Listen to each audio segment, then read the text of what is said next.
सिद्धि की शादी के बाद वो ससुराल चली जाती है। पीछे रह जाती है भाभी रानी। सिद्धि के ससुराल जाते ही भाभी कहती है, अरे वाह जी वाह, सारे कपड़े मेरे। हाय रे पैंट, अरे वाह वाह, मजा आ जाएगा। अरे ये सिद्धि की अलमारी के सामने खड़े होकर क्या बड़बड़ा रही है? जाकर देख मेहमानों को विदाई की मिठाई मिली कि नहीं। अब हाँ माँ जी, क्यों नहीं, लेकिन पहले कपड़े तो बदल लूं। अब रानी आ जाती है सिद्धि के उन कपड़ों में जो वो ससुराल जाने से पहले घर छोड़ जाती है। अरे रानी, कुछ दिन रुक जाती। अरे ये तो सिद्धि बिटिया को मैंने ही दिया था, बड़ा ही फबता था उस पर, तुझ पर तो कुछ खास नहीं लग रहा। अब वो ना मेरे सारे कपड़े गीले थे तो सोचा पहन लूं। वैसे भी सिद्धि को कौन सा भी पुराने आउटडेटेड कपड़ों को पहनना है। वैसे भी ये सूट तो मैंने तभी पहना था, वैसे खास है भी नहीं ये। हाँ ठीक है, लेकिन ना मेरी सिद्धि पर तो जमता था। सारे मेहमान चले जाते हैं और सिद्धि ससुराल से मायके पहली बार आती है। अपना घर, अपना कमरा, अपनी अलमारी। ये बोलकर जैसे ही सिद्धि अलमारी खोलती है तो सामने उसके कपड़ों की जगह कुछ और ही रखा होता है। माँ, ओ माँ, जरा कमरे में तो आना।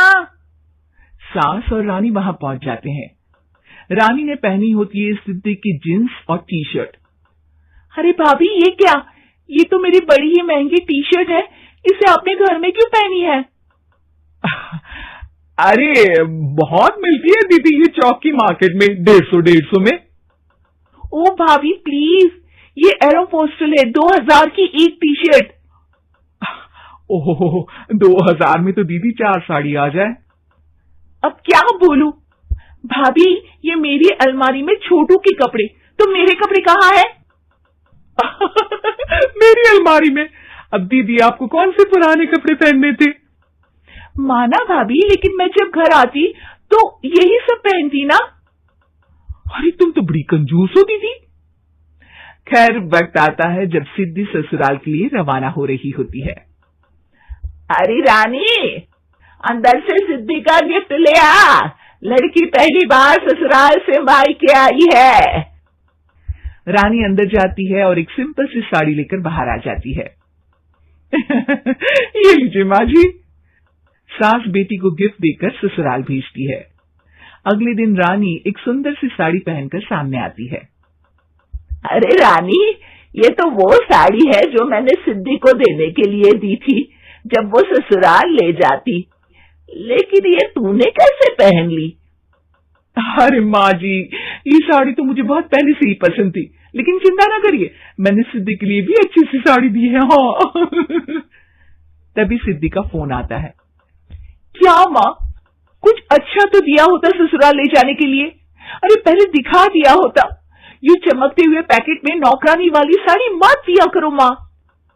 अरे बेटे, वो तेरी भाभी ने ना गलती से उससे पैकेट बदल गया। हाँ, मैं कल ही तेरे भाई के हाथ से तेरा वाला पैकेट भेज दूंगी। अरे रहने दो माँ, आई एम श्योर भाभी ने अभी वही साड़ी पहनी होगी जो तुमने मेरे लिए रखी थी, तुम तो समझ नहीं पाई उनको। खैर छोड़ो, मैं ज्यादा बोलती अच्छी नहीं लगती, रहने दो, आपको उन्हीं के साथ रहना है, फिर बात करेंगे। सास को रानी पर गुस्सा आ जाता है। वो उसके कमरे में जाती है जहाँ वो शादी का एल्बम देख रही होती है। रानी, मार्केट जाकर एक ऐसी ही साड़ी लेकर आ, कल प्रतीक जाकर सिद्धि के घर दे आएगा। अरे क्यों माँ जी, कितनी साड़ी देनी है दीदी को, या कोई सेल लगी है क्या?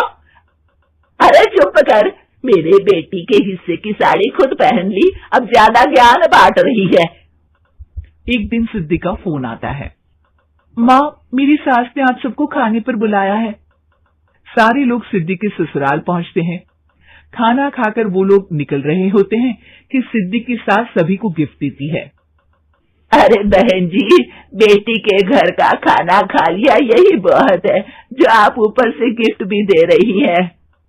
अरे बहन जी, आप भी कहाँ इन बातों पर विश्वास कर रही है। सास सभी को गिफ्ट देती है, लेकिन रानी को जो साड़ी देती है वो अजीब सी हरे रंग की लाल रंग की बड़ी छाप वाली होती है। अरे छी, ये कौन पहनेगा? सासू माँ को तो जरी वाली इतनी सुंदर, और मेरे लिए ये नौकरानी वाली। अरे भाभी, दरअसल मैं जब भी घर आती थी आप वापसी में ऐसी ही साड़ी देती थी ना, तो माँ ने सोचा कि आपको आपकी पसंद की ही साड़ी क्यों ना दी जाए। बेचारी रानी, बोलती भी तो क्या। सिद्धि और सास रानी का चेहरा देखकर हंसने लगती है, तो रानी समझ जाती है कि अपने ही बिछाए जाल में वो फंस चुकी है।